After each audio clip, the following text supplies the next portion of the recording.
pretty well known that the Mixer Brush tool is great for turning photos into paintings in Adobe Photoshop.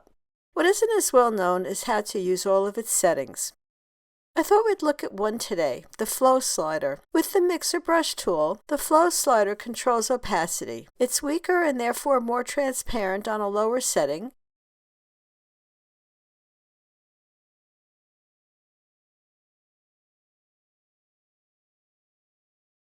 and stronger and therefore more opaque on a higher value.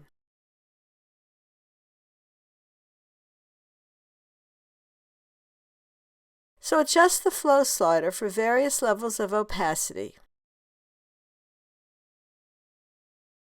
For more information about using the Mixer Brush in Adobe Photoshop and about turning photos into paintings in Adobe Photoshop and Corel Painter, please visit the Artistry Academy at karensperling.com. Happy painting!